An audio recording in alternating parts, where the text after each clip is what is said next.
आनंद मठ।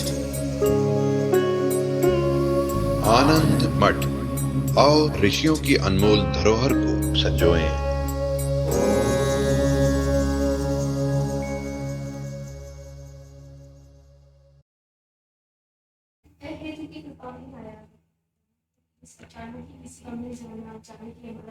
वो प्रारब्ध आदि हुआ किसी से किसी संत का मिलना या भक्ति उपासना, वो भी प्रारब्ध में गिना जाएगा कि अहेतु की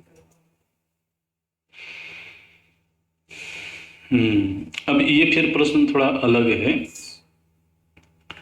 कि हमको जो योग की प्राप्ति होती है वो प्रारब्ध से होती है या भगवत कृपा से होती है।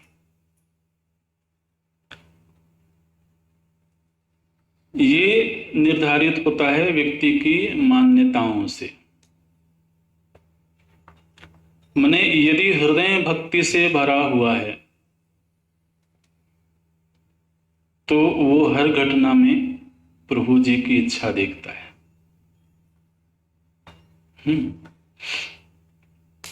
ऐसे है।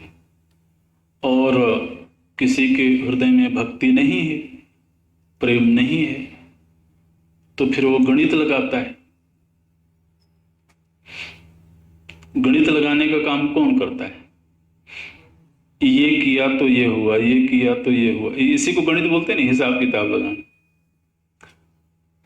तो प्रारब्ध से मुझे मिला ये हिसाब किताब है ये गणित है।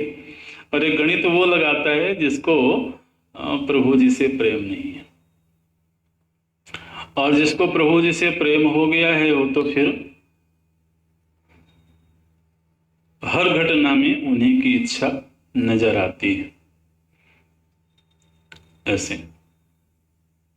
और सत्संग का मिलना, योग का मिलना, ये तो विशुद्ध रूप से भगवत कृपा ही दिखाई देती है। कर्म व्यक्ति को शरीर प्रदान कर सकता है, लेकिन उस शरीर में रह करके हम साधना करेंगे और साधना के अनुकूल हमको वातावरण की प्राप्ति होगी, ये तो इसके लिए कर्म विभाग में कोई भी कर्म निर्धारित नहीं किया गया है। जब हम कर्म विभाग का अध्ययन करते हैं तो उसमें या तो शुभ कर्म है और या अशुभ कर्म है। शुभ कर्म हमको सुखद परिस्थिति देता है ना। शुभ कर्म की भूमिका सुखद परिस्थिति देने में। सुखद परिस्थिति मतलब भौतिक परिस्थिति।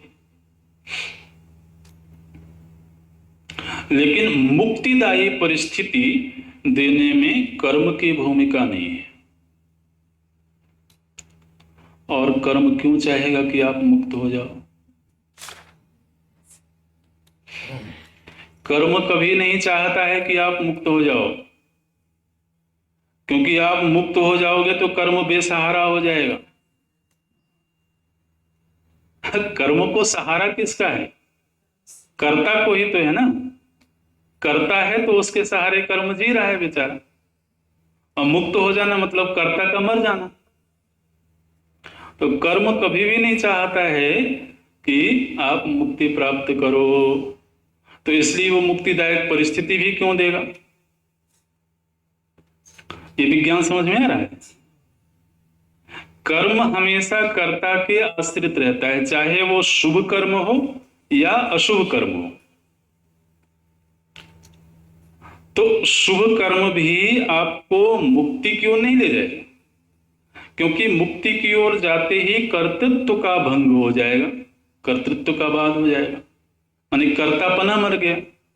और जब कर्तापना ही नष्ट हो गया तो कर्म तो फिर स्वतः नष्ट हो जाएगा, क्योंकि कोई आश्रय ही नहीं रहा। और कौन अपना नाश चाहेगा जी? इसलिए कर्म कभी भी मुक्ति वाली परिस्थिति नहीं देगा, भोग वाली परिस्थिति दे देगा, स्वर्ग दे देगा। स्वर्ग भोगमयी परिस्थिति है। लेकिन मोक्षदायिनी परिस्थिति नहीं देगा। यहां तक कि देवता भी मोक्षदायिनी परिस्थिति नहीं देते हैं। देवता, माफ करें अगर सुन रहे होंगे, सुन ही रहे होंगे, आसपास तो दैवी सत्ताएं है ही, लेकिन देवता भी मुक्तिदायिनी परिस्थिति नहीं देते हैं और मुक्ति देने वाले गुरु से नहीं मिलाते हैं, क्योंकि देवता तो इंद्रियों के अनुग्राहक है ना। अब यदि ज्ञान हो गया तो इंद्रियां बाधित हो गई। अब देवताओं के पास फिर काम क्या रहेगा जी? और दूसरे यज्ञ याग आदि जो होते हैं,